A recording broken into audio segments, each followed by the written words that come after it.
o item intitulado Gozo dos Bens Terrenos, e depois nós vamos iniciar ali com o necessário e supérfluo.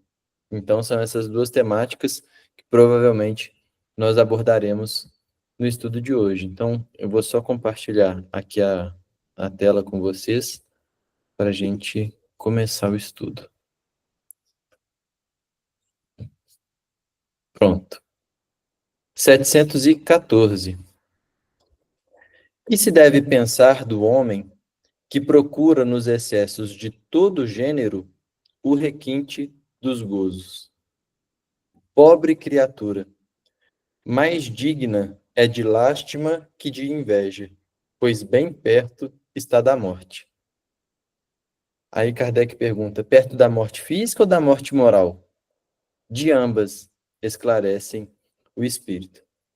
Então, essa questão 714, né, e consequentemente a resposta que os espíritos nos dão, e daqui a pouco a gente vai abordar o comentário de Kardec, essa questão ela aborda, na verdade, toda uma degeneração moral e física, porque eles falam da morte física e da morte moral, né, na 714A.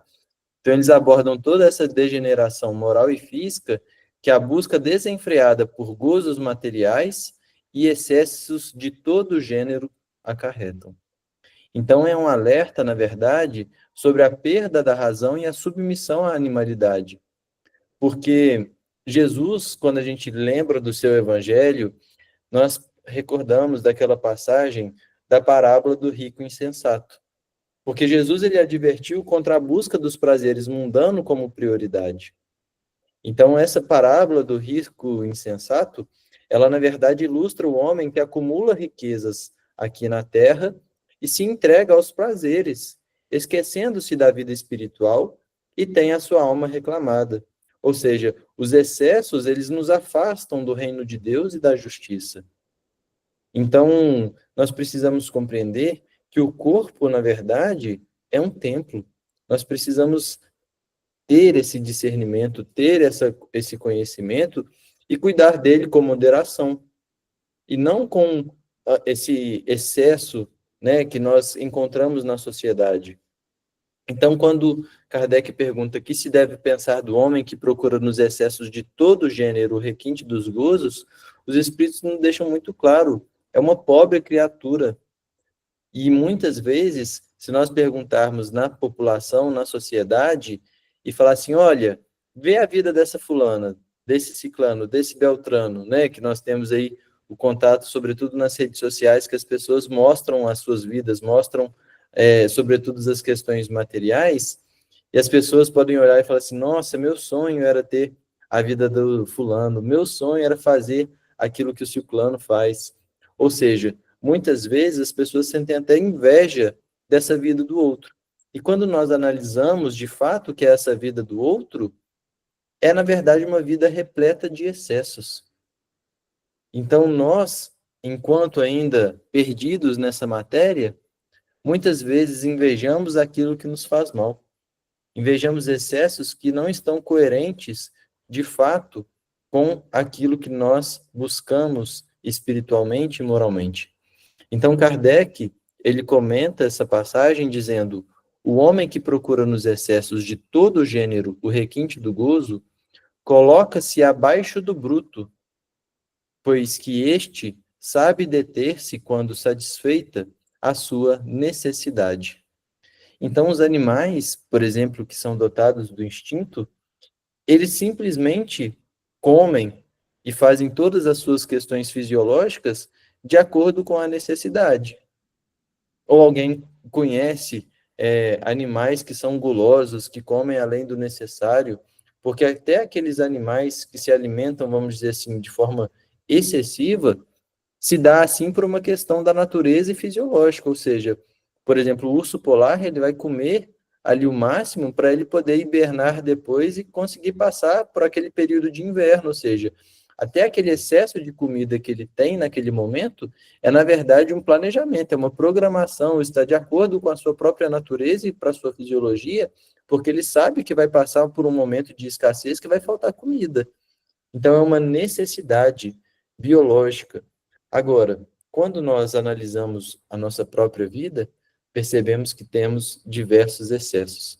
E ele continua falando: abdica da razão que Deus lhe deu por guia, e quanto maiores forem seus excessos, tanto maior preponderância confere ele à sua natureza animal sobre a sua natureza espiritual. Então, quando nós vamos analisando, né, lá naquelas questões que nós já passamos sobre os reinos, nós percebemos que a razão é, na verdade, a grande diferença que tem entre nós e os animais. Então, esse discernimento que a razão nos faculta, nós usamos como guia das nossas decisões.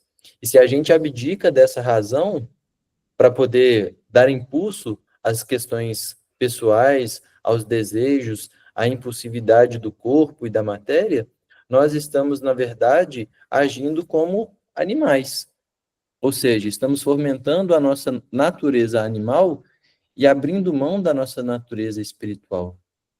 E ele finaliza dizendo: as doenças, as enfermidades e ainda a morte que resultam do abuso são, ao mesmo tempo, o castigo à transgressão da lei. Então, essa razão, ela é um farol que Deus nos deu.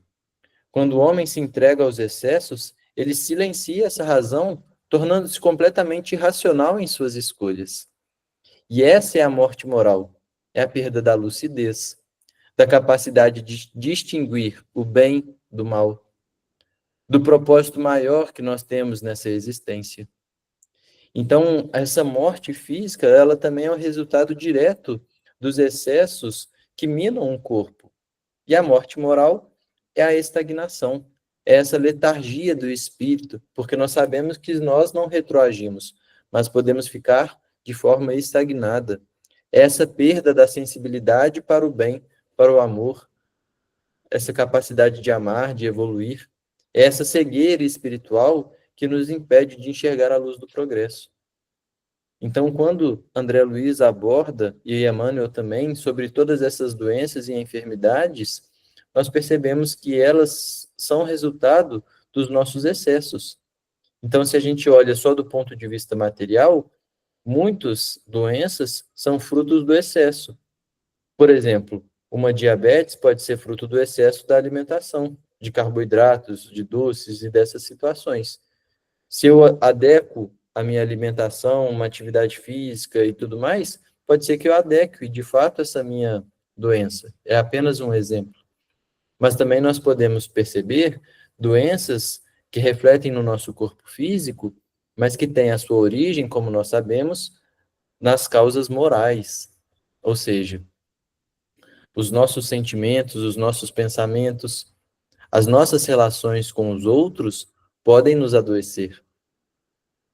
Quantos de nós já não ficamos irritadiços, estressados, passamos por um momento de raiva e daqui a pouco aquilo nos desequilibra de tal forma que o nosso estômago começa a doer, que daqui a pouco a gente está com uma azia, com uma má digestão. Por quê? Porque é a questão moral influenciando no material.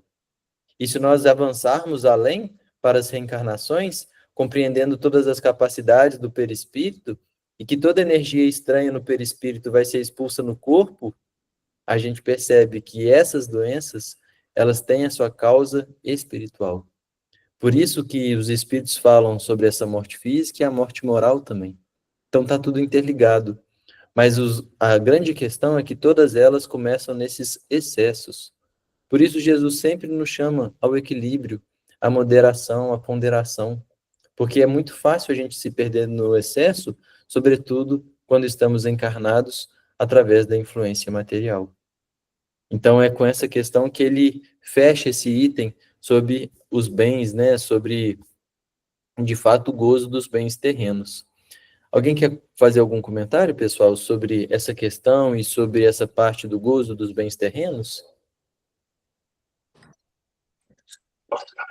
Uhum, uhum. Cida ou Valdemar? Sim. Pedro, apenas para a gente refletir, sempre me lembro da passagem do moço rico, né, na situação do diálogo com Jesus, que ele não queria absolutamente Ele queria aproveitar pelo menos a última corrida de Bigas. Dona Amélia Rodrigues traz isso muito bem. Mas Jesus falou para ele: não vai dar tempo. É hoje, tem que ser hoje.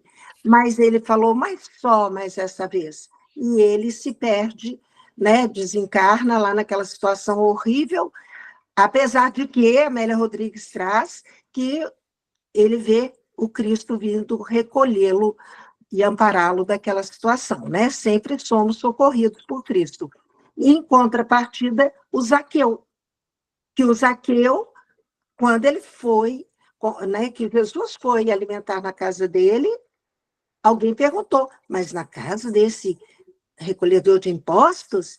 E aí ele, na mesma hora, se prontificou: eu vou abrir mão de tudo, o que eu tirei a mais, eu vou devolver 4 vezes mais, e se transformou num seguidor do Cristo. Então, aqui fica para nós, porque quando pergunta morte física ou moral, as duas situações, porque são parábolas, né? Era só mais para completar.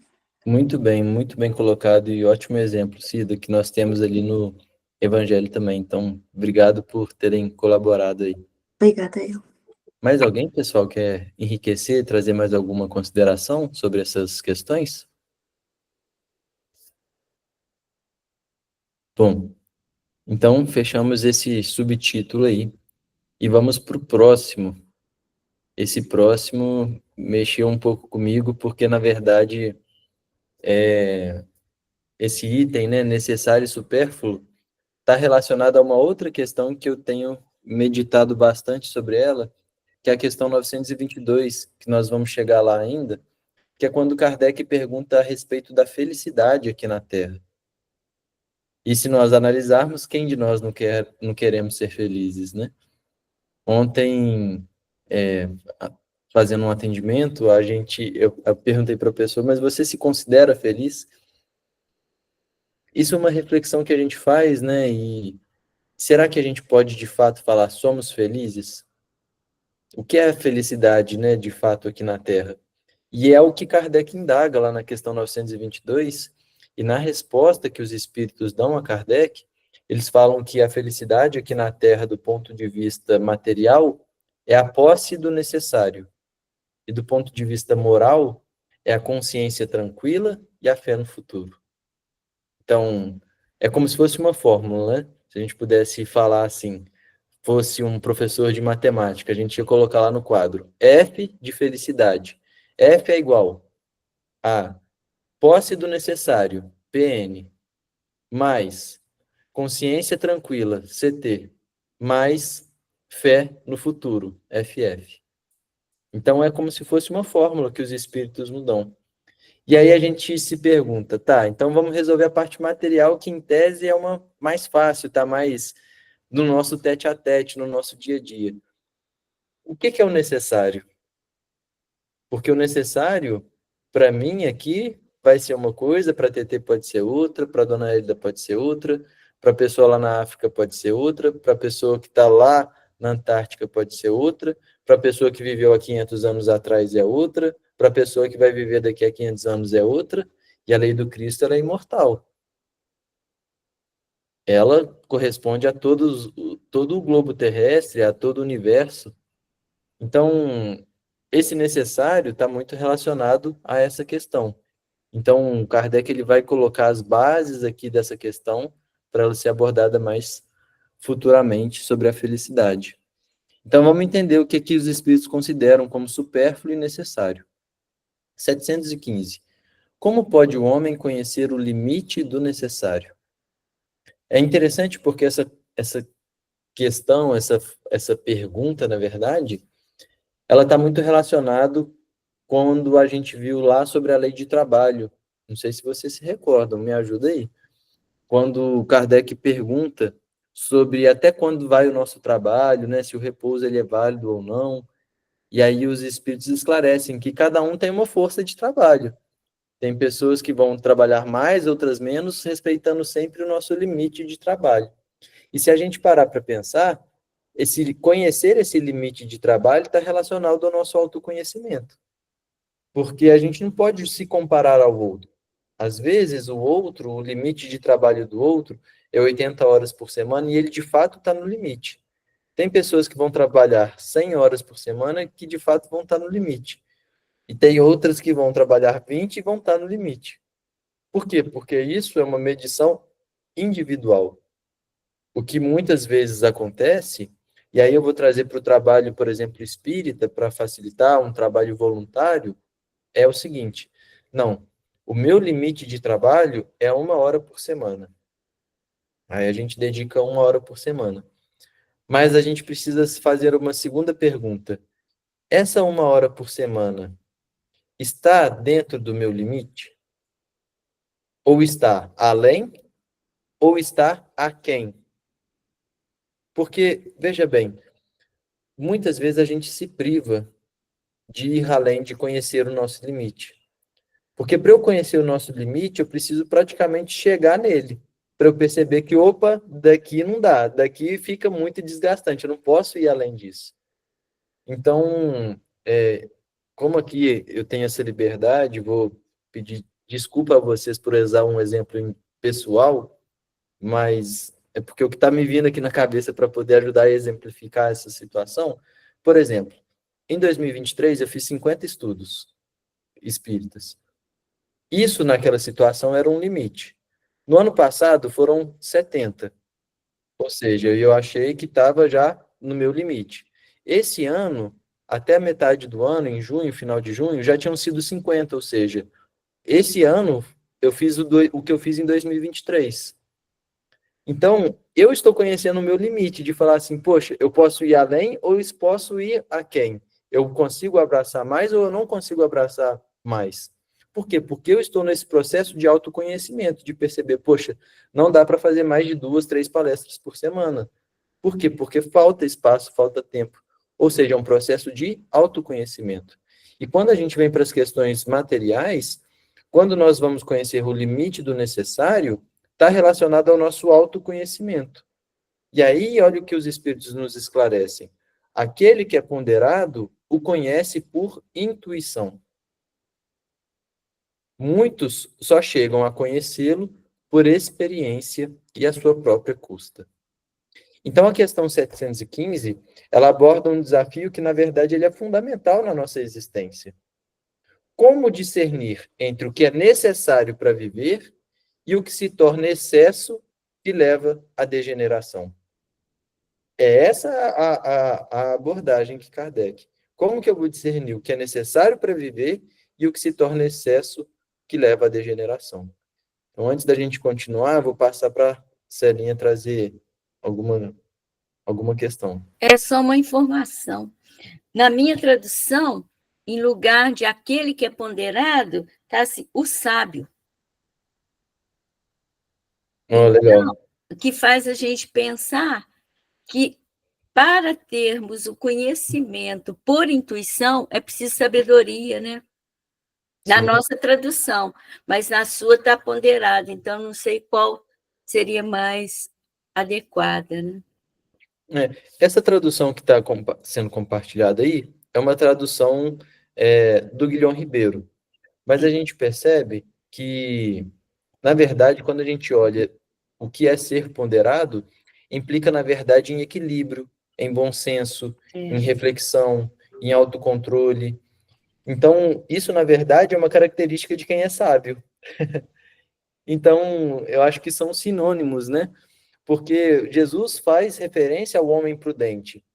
Porque quando ele tem aquela passagem da edificação das casas, das duas casas, uma sobre a rocha e a outra sobre a areia, que está lá em Mateus, se não me engano, é o capítulo 7, logo depois do Sermão do Monte. Jesus fala que o homem ponderado construiu a sua casa sobre a rocha. Ou seja, também a gente vê que cabe bem essa palavra de o sábio, né? E quando a gente olha lá no livro dos Espíritos, na classificação espírita, os espíritos de sabedoria são aqueles que já conjugaram o intelecto com o sentimento e são evoluídos mais moralmente do que intelectualmente.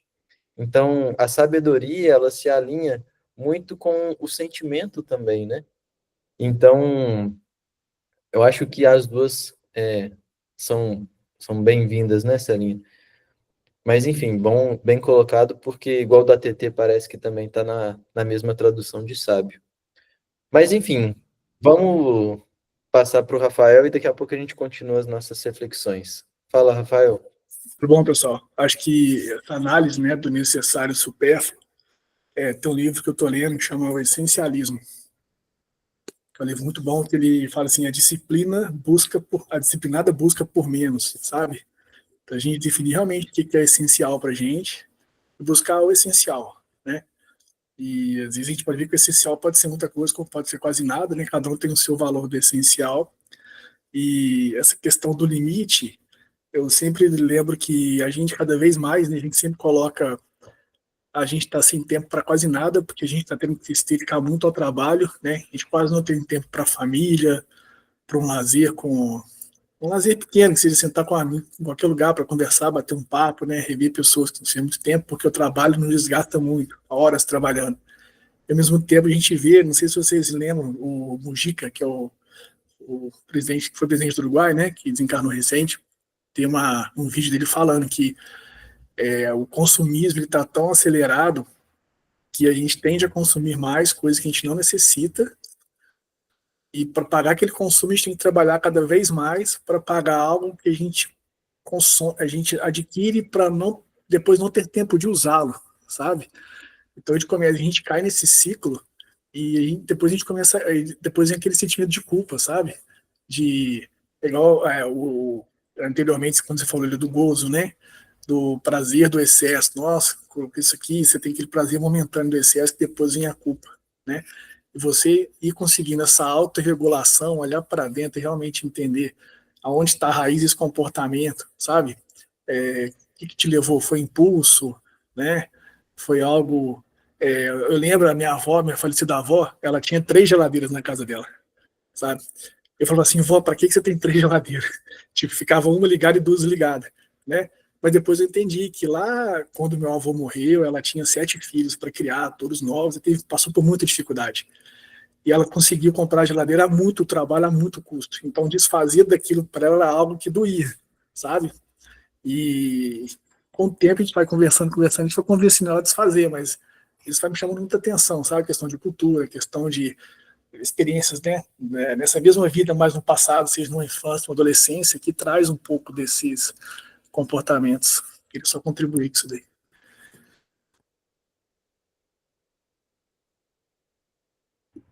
Microfone.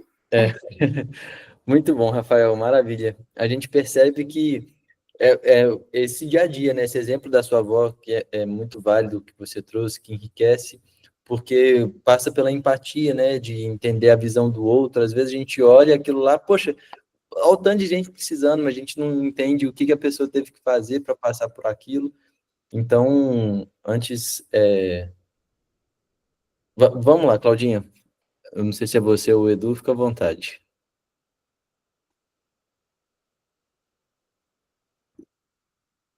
Claudinha? Estão me ouvindo? Estamos sim, Boa Edu. noite. Beleza. Acabei de pegar aqui o livro dos Espíritos em francês, e na 715 está escrito Les Sages. Les Sages deve ser sábio mesmo. Show de bola. Então, pronto. Nossa. Fica mais fidedigno o sábio, né? Que está ali na tradução da Celinha. Então, bom, pessoal, quando a gente olha no próprio Evangelho... Minha não, Salvador Gentili. Quem sou eu para fazer uma tradução? Então, pronto, Salvador Gentili. Então, pessoal, quando a gente olha sobre essa questão do contentamento, da moderação, a gente não tem como fugir da pregação mais importante de Jesus, que foi do Sermão da Montanha, né? E é óbvio que no seu discurso mais importante ele abordaria sobre esse tema quando ele ensina sobre a moderação, sobre o contentamento, lá falando assim, olha, não vos inquieteis pelos dias de amanhã, porque o dia de amanhã cuidará de si mesmo, basta a cada dia o seu mal, ou seja, isso implica em viver com o que é suficiente para o presente, sem essa ânsia que nós muitas vezes criamos pelo excesso, né? Paulo, nas suas próprias cartas, também, a todo momento, ele nos traz esse ensinamento, falando assim, olha, estar contente em toda e qualquer situação, quer na fartura, quer na escassez. Ou seja, o contentamento está relacionado a estar contente independente da situação, porque vão ter dias que vão ser mais escassos, vão ter dias que vão ser mais abundantes. Então, estar contente é um estado de espírito. E aqui ele coloca duas vias para nós, para termos essa sabedoria, né? Para termos esse conhecimento do que é o limite do necessário. A primeira via, vamos dizer assim, que ele nos coloca, que os espíritos nos colocam, é quando ele diz assim: aquele que é ponderado, aquele que é sábio, o conhece por intuição. Então, ou seja, essa sabedoria nasce justamente dessa reflexão, dessa razão que abordamos na questão anterior. E a virtude, portanto, que permite que o indivíduo consiga discernir e pesar todas as situações com clareza, não se deixando arrastar pelas suas paixões ou pelos impulsos que eles têm. Então, essa ponderação, essa sabedoria, nasce desse discernimento. E a intuição, nesse contexto, ela é uma percepção direta, um conhecimento interior que dispensa a necessidade de prova externa ou de experiências dolorosas. Ou seja, a intuição ela vai nascendo de acordo com a maturidade moral e espiritual do espírito. Quanto maior o nosso progresso, quanto mais a gente vai evoluindo, maior vai sendo a nossa capacidade de ter essas intuições mais claras dos espíritos. Aqui a Josi também está contribuindo no chat para a gente, nos ressaltando uma outra questão, que esses excessos eles podem ser sintomas de vazio, de afeto, de Deus, de fé.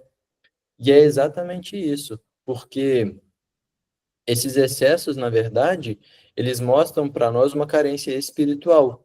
E muitas vezes nós tentamos matar essa carência espiritual com os prazeres materiais. É o encontro de Jesus com a mulher samaritana, Josi.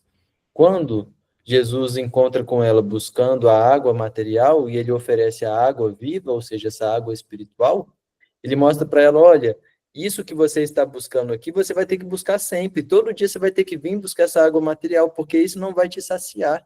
Isso não vai matar a sua sede.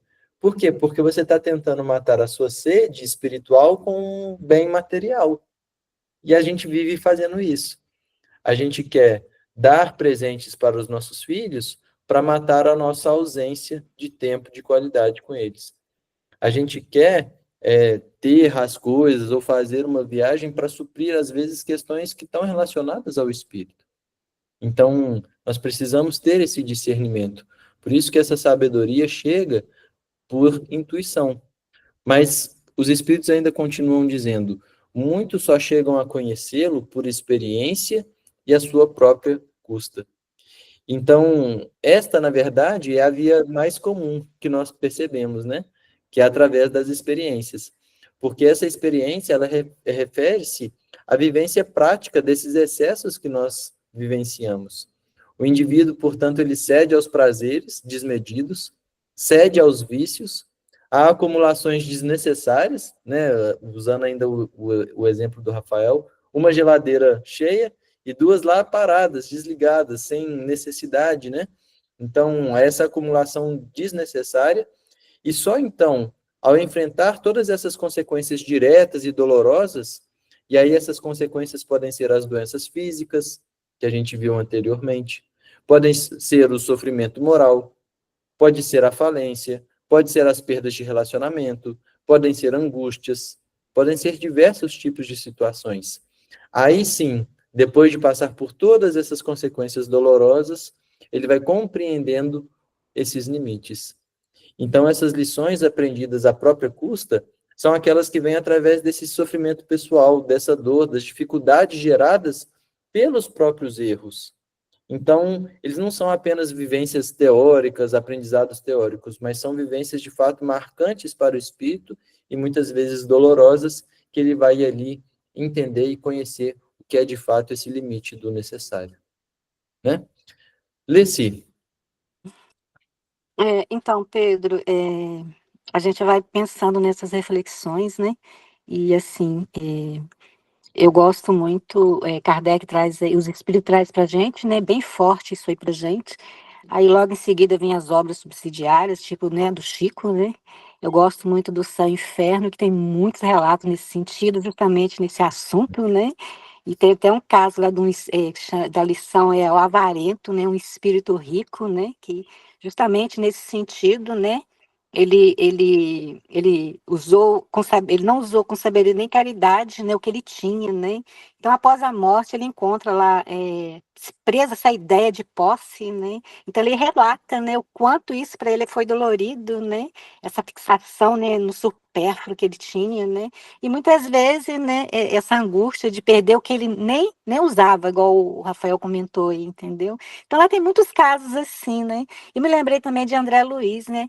Ao despertar lá, ele percebe que gastou, né, o tempo da vida dele em futilidade, em vaidades, né?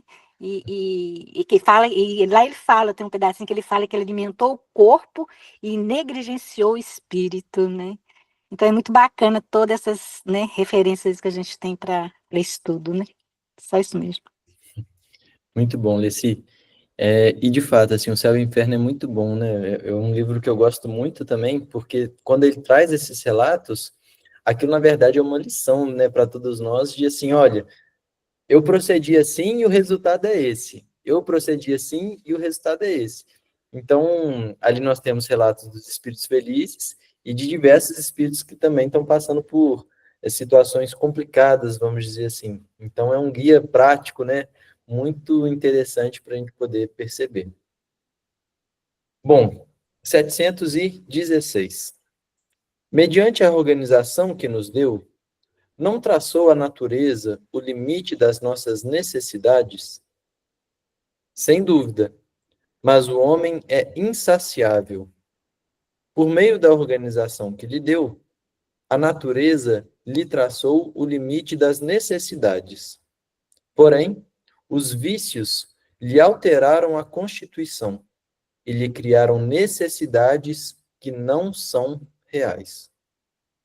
Então, essa pergunta também é muito boa, né? Se encaixa assim completamente no nosso cotidiano, na nossa situação.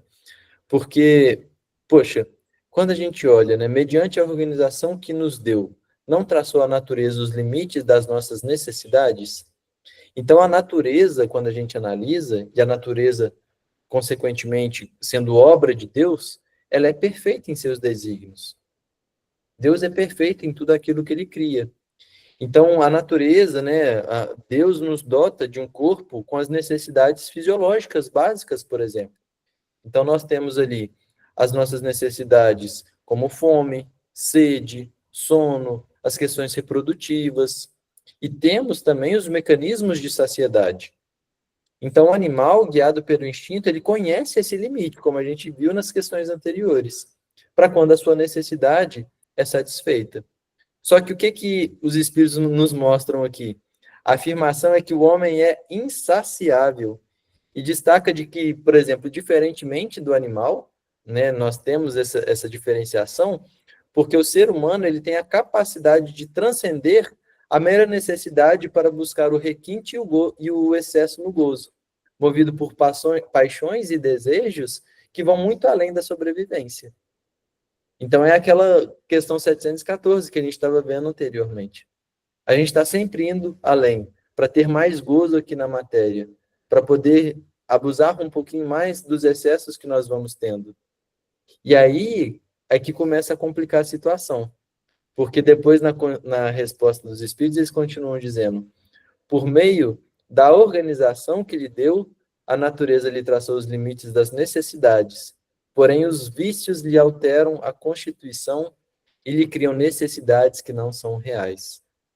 Então, é aquilo que Paulo fala, né, sobre a carne e os seus desejos, porque essas obras da carne que Paulo se refere, lá nas cartas aos Gálatas, na verdade, elas incluem os vícios, incluem as impurezas, incluem a glutonaria, como manifestações de desejos desordenados que vão se opor ao espírito. Então, isso tudo é fruto, na verdade, dessa animalidade. E essas paixões, elas vão alterar a constituição moral e criam anseios que não são divinos, que são ilusões, que são questões materiais. Então, quando surgem esses vícios, e eles são entendidos como hábitos moralmente reprováveis. Então, o que seriam esses vícios? São essas paixões desordenadas que nós temos de toda espécie. Por exemplo, nós temos a gula. A gula é um vício. Por quê? Porque é aquele impulso, naturalmente, pela comida. A luxúria, essa questão da ostentação hoje em dia, né? De postar, de ter a bolsa de 20 mil, de fazer isso, de fazer aquilo, ou seja, são questões de luxúria. A ganância, o orgulho. Então, tudo isso vai alterar a constituição do espírito e, consequentemente, do seu espírito e do corpo físico. Porque, olha só, nós já entendemos que o perispírito ele está relacionado à evolução moral do espírito.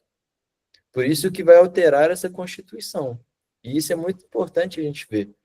Porque quando altera essa constituição, o perispírito reflete as capacidades morais do espírito e também as suas imperfeições.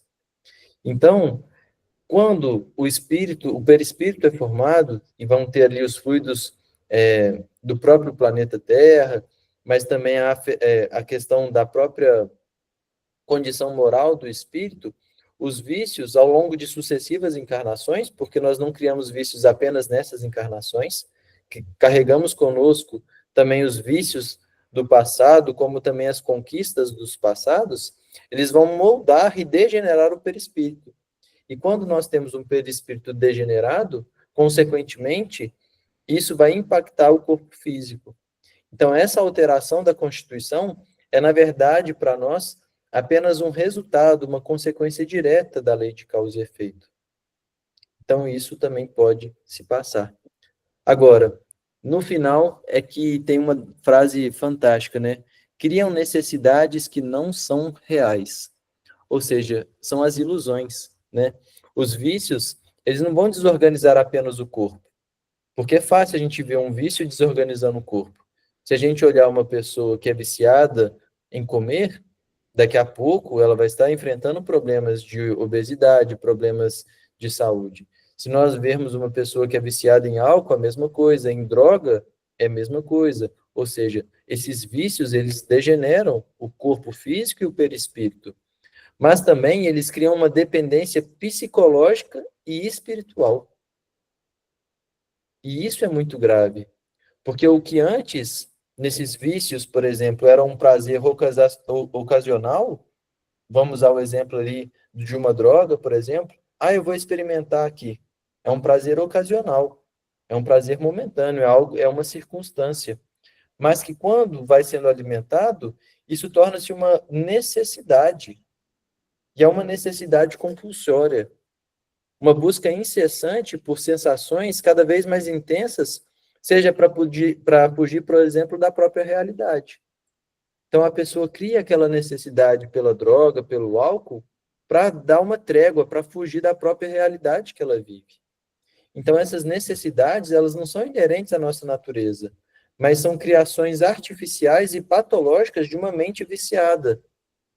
E aí é que está a questão moral. Então, é só um exemplo. E eu queria abrir a palavra para vocês e queria que vocês me ajudassem para que a gente pudesse pensar juntos. E aqui eu trouxe uma colinha para poder ajudar nisso também, em quais são as necessidades que nós temos no mundo moderno, no mundo contemporâneo, que não são reais.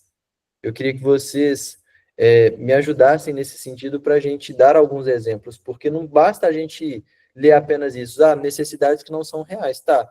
Mas quais são as necessidades que não são reais que nós conseguimos enxergar no nosso dia a dia, no nosso cotidiano? Eu já trouxe aqui alguns exemplos. Os vícios de substâncias, comer e beber em excesso, a sexualidade desregrada, por exemplo. Mais o quê? Leci. A fofoca, a maledicência, A né? fofoca. Isso é ótimo, porque o povo, assim, parece que tem essa necessidade real da fofoca, né? É impressionante. Então, um ótimo exemplo, Leci. Mas o que, pessoal? Vocês conseguem me ajudar?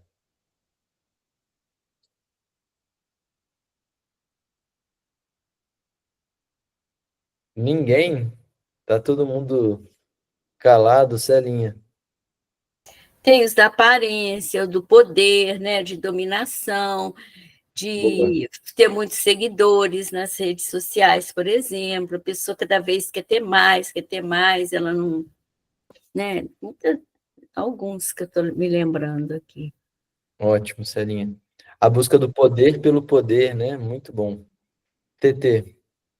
A Celinha falou da aparência, essa questão de não envelhecer, de estar sempre com, né, essa harmonização, essas coisas de aparência, né? Isso aí é cada vez mais uma, como é que fala? Eu me perdi aqui na palavra, é um apelo constante nisso, né? Então a pessoa não pode envelhecer, não pode enrugar. É uma coisa muito, né? Assim, chega a ser fora do comum isso. E é o tempo inteiro, né? O tempo Exato. inteiro. Não pode mostrar uma marca de expressão no rosto, né? Exatamente. A sua Ótimo. história, né? Muito bom. A gente pode citar também, por exemplo, essa busca compulsiva pelo aplauso, né? Ou seja, aquela pessoa que toda hora ela quer ser aplaudida, ela quer se mostrar, ela quer ver que ela fez aquilo, que como ela fez aquilo muito bem, que ela faz aquilo melhor do que os outros, ou seja, é uma busca compulsiva, é uma necessidade irreal, né? Um outro exemplo que eu coloquei aqui também, que é o perfeccionismo exaustivo. Ou seja, aquela necessidade real de que tudo seja perfeito, que as pessoas ajam de uma determinada forma, que o futuro seja completamente previsível, e isso cria uma ansiedade crônica e uma frustração constante, porque a pessoa, quando tem esse perfeccionismo exaustivo, ela quer que tudo saia perfeito, da forma perfeita, quer controlar as atitudes dos outros, o resultado de tudo, e na verdade ela está sempre ansiosa para ver como é que vai ser o resultado daquilo, e está sempre frustrada, porque não tem como que tudo sair perfeito, né? Então é uma necessidade também que a gente cria, que é ilusória. Leci. Isso é muito louco, né? Igual, por exemplo, eu acho que tudo é um excesso, né? Eu acho que, né, a pessoa se cuidar, né? Porque muitas vezes a pessoa fazer vamos dizer, esse tipo de tratamento, isso vai ajudar no emocional, né? No equilíbrio da pessoa, né? Isso tudo é um excesso, né? A pessoa ir lá fazer né? Cuidar da pele um pouquinho, eu acho que se a pessoa vai ficar bem, né, com si só, eu acho que isso aí não, né, não tem problema. Tanto é o Chico, né, usava a peruquinha dele, e Divaldo morreu com o cabelo pretinho e pretinho, e, né, então assim, é tudo, né, um pouquinho, se fazer um pouquinho, acho que não é pecado, né, porque sim, eu penso dessa forma também, é igual a gente está conversando, né? O excesso, né? Isso não vale a pena. É o assunto aqui, né? É o que os espíritos trouxeram para a Exatamente. gente, né? Então, o fato de você fazer, não, acho que não tem problema, né? E compreender nesse momento, né? Porque se tem na Terra, se é permitido, Deus permite, quem somos nós para, né, julgar e não, né? Então, assim, Sim, eu tenho esse pensamento, esse olhar também nesse sentido, entendeu? exatamente. Mas é isso, é o excesso, né? Mas aqui, o que ele coloca também, ó, vamos ler de novo para a gente ir entendendo. Porém, os vícios que lhe alteram a constituição e lhes criam necessidades que não são reais. Então, por exemplo, você fazer um tratamento para a pele, para você se sentir bem com você, é uma coisa. Mas você criar uma necessidade de ter que fazer aquilo sempre, que aquilo seja uma coisa necessária, aí é um problema. Então, a questão é como nós nos relacionamos às coisas. Porque, por Sim, exemplo, eu preciso desse copo aqui para poder, por exemplo, ser feliz. Ou seja, eu estou vinculando a minha felicidade à necessidade de ter a posse desse copo. Se esse copo quebrar, estragar, perder o negócio, acabou. A minha felicidade se arruinou. sim, é Então, verdade. né, é exatamente isso que você falou. É como nós também nos relacionamos com as situações, para não criar necessidades que não são reais. Então, poxa, eu fiz um tratamento de pele porque eu gosto que a minha pele fique lisinha, fique mais elástica, mais sei lá o quê. Maravilha. Mas eu preciso compreender que aquilo não é uma necessidade real. É um supérfluo que pode Sim. melhorar minha autoestima, pode melhorar a minha questão emocional e tudo mais, mas não é uma necessidade real. Sim. Não Né? podemos, assim, então não podemos dizer também assim, para não vir, não precisa virar um vício, né? Podemos dizer dessa forma, Exatamente, isso né? aí. É isso aí. E assim, é legal que Pensamento e Vida, Emmanuel fala que o necessário é o mínimo que garante equilíbrio. O excesso escraviza. Achei legal lá no Pensamento e Vida falando isso, né? Então, é isso, né? É isso, muito bom. Claudinha ou Edu? Pedro, até o Edu que apertou, mas eu pensei aqui também, mas acho que depois ele quer falar. Eu lembrei aqui das situações onde acontecem, em vez de buscar uma terapia e buscar o autoconhecimento, as pessoas fazem um uso abusivo de substâncias, de medicamentos, assim, para que isso traga um momento de felicidade ou o sono, não que não seja necessário o remédio em si, a medicação ela é necessária, mas o uso abusivo assim das substâncias, né, que tragam o prazer e a felicidade no comprimidinho ali ou numa espetada, não só dos usuários na drogadição, não, das pessoas no dia a dia. Ótimo. Tá. Quer falar? Celinha falou da questão de poder, né? Na, na linha de psicologia que a gente segue do Jung, preferidinho lá da Joana de Ângeles, ela usa muitos conceitos dele, né? Embora alguns falam que ela transite, mas ela foca o centro da visão psíquica nos conceitos do Jung. Jung fala uma coisa muito simples com relação ao poder. Um ambiente relacional, a gente pode trazer esse ambiente relacional de 2 pessoas, 3, 4, um ambiente coletivo grande, ou o ambiente está, né, cercado de amor, é o que a gente está fazendo aqui, a gente está estudando, né? Aqui é um ambiente muito simpático para todos, há uma empatia, o ambiente é cheio de poder. Né?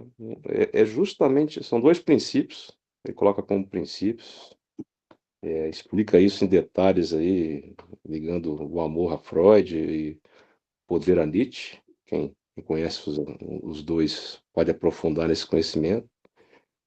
E esses 2 princípios são opostos, né, que tem que ser até integrados, né? Aí é meio complicado a gente estar explicando isso aqui em detalhes, mas se nós observarmos todos os nossos relacionamentos, que desejamos naquele relacionamento, entrar em harmonia com o outro, entrar numa empatia com o outro, ou desejamos exercer o poder. Se todas as pessoas pensassem nisso e tentassem agir com amor, o poder, o desejo de poder pelo poder, Não amanhã, agora, porque seu destino já não espera para receber essa transformação. Acho que Tem aberto um áudio aqui. entrou um áudio aí diferente, né? Isso. Sincrônico ou não. Mas se todo ser humano pensasse nisso antes de estabelecer uma relação com o outro, seja ela de 1 minuto, 2 minutos ou uma vida inteira, e procurasse, né, agir com amor em vez de exercer o poder sobre o outro, o mundo se transformaria de um dia para o outro, né? Isso aí. Eu convido aos amigos aí a pensar sobre isso, estudar aqueles que quiserem, mas é uma longa jornada. É Uhum. uma longa jornada. Eu travei contato com isso aí em 2003. Ao abrir pela primeira vez o livro do Jung, veio isso. Foi a primeira coisa que eu vi, me marcou. E até hoje há uma luta constante aí para tentar buscar isso, né, e entender. Agora eu pergunto para vocês, quando se reúnem junguianos, né, a psicologia analítica, para estudar Jung, e você fala sobre isso, alguém se prontifica a debulhar, a discutir isso? Por incrível que pareça, ninguém. Ninguém quer falar sobre isso. Ninguém. Eu tive contato com mais de 50 em estudos afins, a gente puxa esse assunto, dificilmente alguém quer batalhar isso. Até porque, não vou criticar aqui a minha própria classe, né? Mas é uma Sim. coisa muito central. Não, Muito central. Boas referências, Edu, para a gente Só poder. era só essa contribuição. Obrigado, aí, Pedro. Boa. Não, muito boas referências, que a gente pode refletir também, né? É bom quando a gente tem conteúdo para poder olhar e pesquisar depois em casa com calma, né? Mercês. Tem um livro do Bauman que ele fala que nós vivemos numa sociedade líquida, né? Onde as coisas deixaram de ser sólidas. O próprio amor não é mais sólido, as pessoas não investem mais na solidez. A aparência virou algo líquido, né? Ninguém investe na saúde, só na aparência, né? E o próprio Divaldo, que ele também lançou um livro que chama Vidas Vazias, ele fala muito disso, ele fala dessa sociedade líquida, né? Onde nós vivemos hoje, né? Tudo muito vazio, muito sem solidez mesmo, sem chão, né? É isso. Nossa, muito bom. Esses Vidas Vazias eu ainda não li, mas o pessoal tem comentado muito bem sobre ele. Fica a sugestão de leitura aí também. Poxa, pessoal, foi ótimo assim, a contribuição de vocês. Eu acho que fica muito rico quando a gente consegue fazer essas reflexões, né, para tirar de fato o texto e trazer para o nosso dia a dia, né? Então, foi ótimo. E a gente pode, então, conseguir juntar e colocar algumas questões, que essas necessidades não reais, elas são, então, todas aquelas que não são inerentes à nossa Constituição básica, seja nossa Constituição básica material ou espiritual, né? Como a Mercedes disse aí agora, questão de amor, aprendizado, enfim. Então, essas necessidades, elas também são criadas ou intensificadas pelos vícios, pelas paixões desordenadas, pelo nosso egoísmo. Elas levam à insaciabilidade, ou seja, que ela sempre busca por mais, né, ao desequilíbrio, à dependência, ao sofrimento, e elas vão nos distanciando da nossa própria natureza racional, do discernimento, do intelecto, da razão, mas também de nos distanciando do lado espiritual, nos aproximando-se dessa letargia, dessa morte moral, né, que os espíritos classificaram anteriormente para a gente. E para fechar, então, o nosso estudo de hoje, a gente vai passar pela 717 para ler a pergunta e a resposta dos espíritos e o comentário do Kardec. Então, Kardec pergunta assim: que se há de pensar dos que assambarcam os bens da terra para se proporcionarem o supérfluo, com prejuízo daqueles a quem falta o necessário? E eles respondem: ouvidam a lei de Deus e terão que responder pelas privações que houverem causados aos outros, ou seja, aquelas pessoas que privam os outros do necessário para elas terem o supérfluo, né? Então eles estão esquecendo a lei de Deus e que terão que responder por essas privações que estão causando ao outro. Então vamos ler o comentário de Kardec só para a gente fechar o raciocínio e fazer os últimos comentários. Nada tem de absoluto o limite entre o necessário e o supérfluo. A civilização criou necessidades que o selvagem desconhece, e os espíritos que ditaram os preceitos acima não pretendem que um homem civilizado deva viver como selvagem. Tudo é relativo, cabendo à razão regrar as coisas. Por isso que em todo esse tópico, Kardec coloca a razão como tendo uma necessidade fundamental, porque ele, quando faz esse comentário, ele reconhece que o que é considerado necessário vai mudando com o tempo, com a cultura, com o nível de civilização. Então, uma casa com saneamento básico e eletricidade, por exemplo, é uma necessidade para o homem civilizado, mas não é para o homem selvagem. Então, percebe como que essa necessidade muda de acordo com a cultura, com o tempo? Então, os espíritos, eles não defendem um retorno para a vida primitiva. Eles não querem que a gente vive lá na caverna sem nada disso. Isso é fere a razão. Por isso que a razão é o guia, é o mestre. Então, a razão, ela é a chave para poder discernir o limite. É a capacidade de ponderar, de julgar, enfim. A gente não pode perder isso. E aí ele continua dizendo: a civilização desenvolve o senso moral, e, ao mesmo tempo, o sentimento de caridade, que leva os homens a se prestarem mútuo apoio. Os que vivem à custa das privações dos outros exploram em seu proveito os benefícios da civilização. Desta tem apenas o verniz, como muitos há, que da religião só tem a máscara. Então aqui Kardec fecha, né, esse comentário, é muito bom ler Kardec, né? Ele fecha argumentando que o verdadeiro propósito da civilização é o desenvolvimento do senso moral e do sentimento da caridade. Por isso que a base do mundo de regeneração é a fraternidade. Então, essa evolução social, ela deveria levar os homens a se apoiarem mutuamente, a viverem em solidariedade. A civilização, em sua essência, ela deveria ser um meio para a fraternidade. E quando a gente olha o retrato atual, a gente precisa fazer essa reflexão para que caminho a sociedade, a civilização está nos levando. E por fim, né, no comentário de Kardec, ele faz ali uma crítica, né, contundente à hipocrisia. Porque quando ele diz assim, esse verniz da civilização, significa que pessoas que têm apenas a aparência exterior das civilizações. Então, elas podem ter a educação, elas podem ter a pele sem rugas, elas podem ter riquezas, podem ter tudo aquilo que a sociedade coloca como sendo essencial, como sendo necessário. Mas lhe falta, na verdade, é a essência moral. São civilizações na forma, mas não são no coração. Então, Kardec faz uma crítica a isso.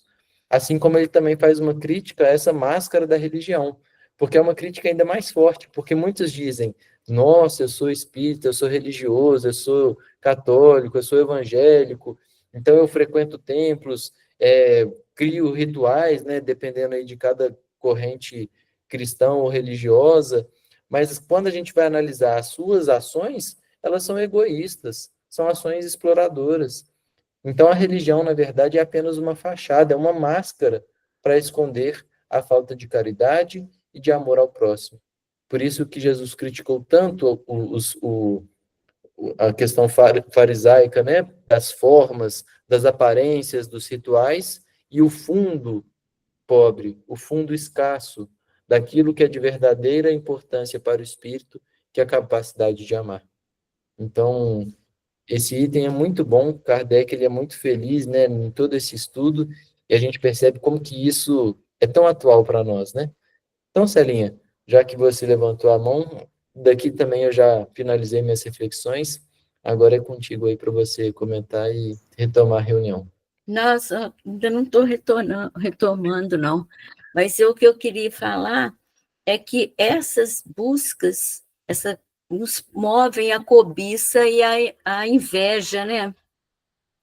Então, toda vez que a pessoa começa a se comparar ao outro, ela sai, às vezes, do necessário e vai em cima do que é necessário ou supérfluo do outro, que é a escolha do outro. E ela quer ser igual, ela quer ter aquilo que o outro tem, ela quer saber o que o outro sabe, e aí vai gerando um sentimento de inveja, o que é muito perigoso, e que às vezes as pessoas ou nós não percebemos. Que a pessoa começa a invejar a aparência do outro, a mobilidade do outro, o conhecimento do outro, a forma de agir ou de ser do outro, e aí ela está buscando o que não é dela, né? Exatamente, eu acho que é perfeita a sua consideração. É aquela história, né? A gente está sempre se comparando com a grama do vizinho, né? Então, foi até engraçado que seu comentário serviu. Para mim, aqui, a máscara entrou, porque ontem eu estava indo estacionar o carro na garagem, aí eu falei, uai, mas esse carro não é aqui, esse carro é novo, esse carro não ficava aqui. Ou seja, foi uma observação de que o carro que sempre está do nosso lado, na nossa garagem, era um, e de repente é um outro modelo. Eu falei, uai, mas que carro é que é esse? Não mudou, isso aqui tem alguma coisa. Ou seja, a gente se acostuma nas relações com os outros, na forma que o outro veste, as coisas que ele faz, o que ele gosta de comer, o que ele usa como meio de transporte e tudo mais.